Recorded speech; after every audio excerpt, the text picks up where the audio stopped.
Alright, maggots. Welcome back to Ruse.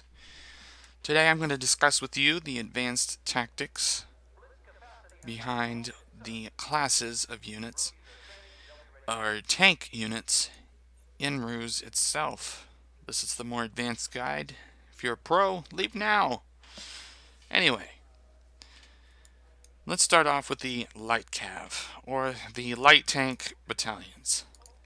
In the Armored Corps, these guys more commonly wield, a high rate of speed. They aren't so good on armor or armament, so it's not recommended that you put them up against other tanks.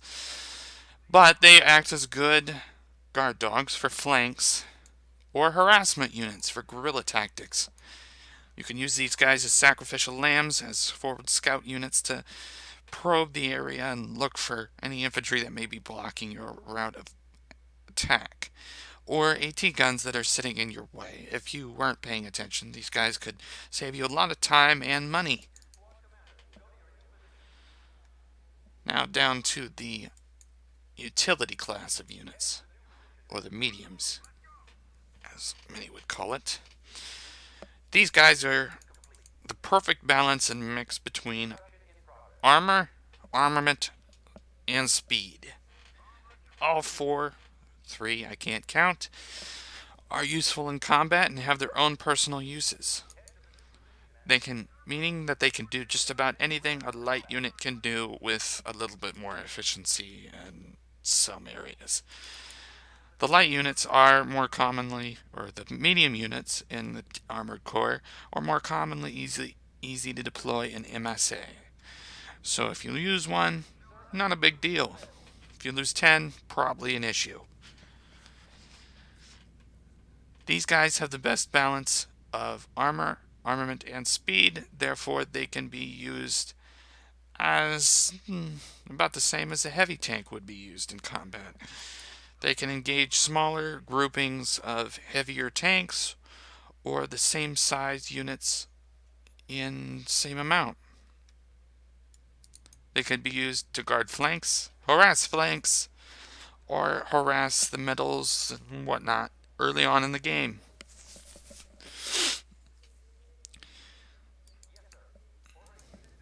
The heavy class units, or the assault class, wield the best survivability and armament in the game, most commonly anyways. They give up speed for this, so be wary of that. They aren't recommended for guarding flanks, given their low speed and rate of travel. They're more commonly kept in the middle, as capable to respond both sides effectively and efficiently.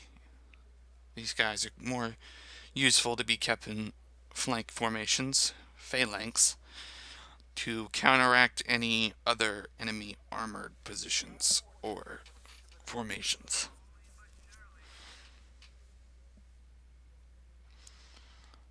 Last up, we have the super heavy class, or the Titan class.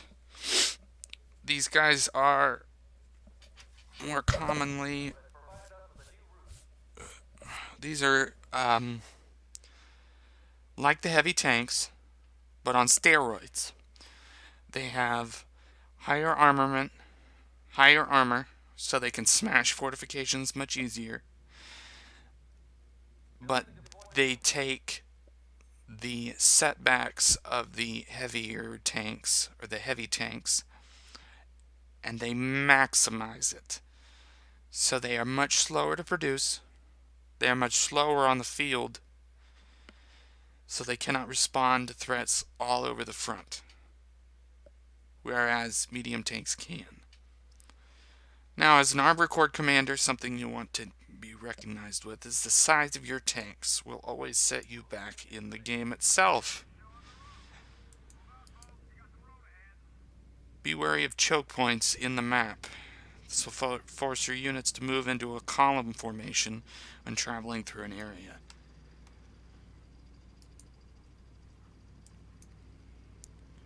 Your opponent can make use of this and engage you from one front, forcing your forces to engage one-on-one.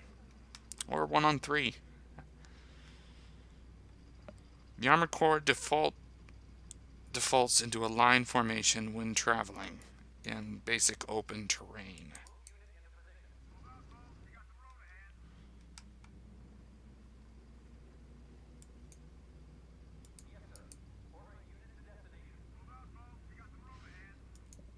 As an Armored Corps commander, if you can afford it, get reconnaissance. This will maximize your firing range and allow you to identify units earlier and engage earlier. You can also easily and without losing anything identify anything in forests. And possibly, if you're lucky, you might be able to position it well enough to see inside towns on occasion. Same with forests, roads going through forests. Avoid towns at all costs, seeing as it's very difficult to scout them. If you weren't paying attention and you're not sure that there's anything inside the town, it's best to circumvent it entirely. Units can hide in these town squares, hidden from your viewing, and reconnaissance will be able to help you, seeing as it cannot see through buildings. As normal, your units resort back to a column formation when traveling through towns, leaving you to a 1v1 scenario against however many infantry are hiding inside the town.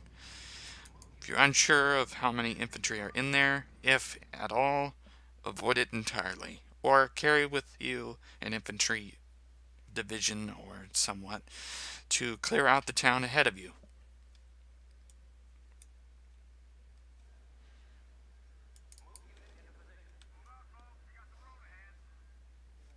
Advisable strategies and tactics for light tanks are to guard flanks, assault undefended supply dumps or supply depots, as they're more commonly called when enemies capture them or you capture them. Given their speed, they're good for reconnaissance and probing enemy positions, or just being a general nuisance.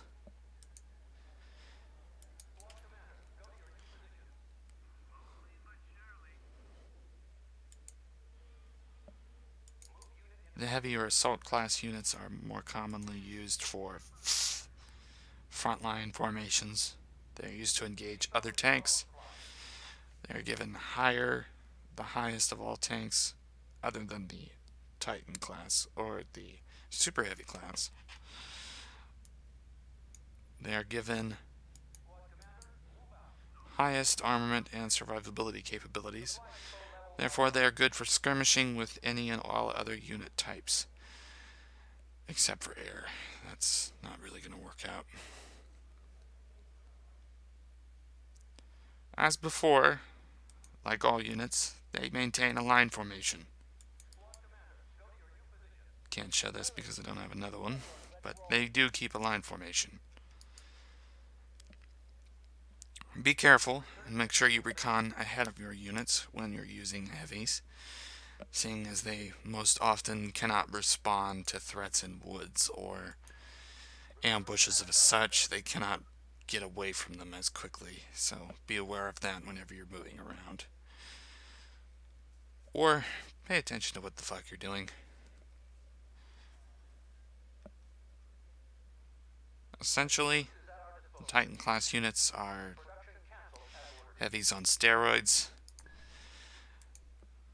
Heavies are slower to produce. These are even slower. Heavies are slower on the battlefield. These guys are even slower. But they can survive more hits, they can put more out, and they hurt harder when they shoot. That's all for now. Dismissed.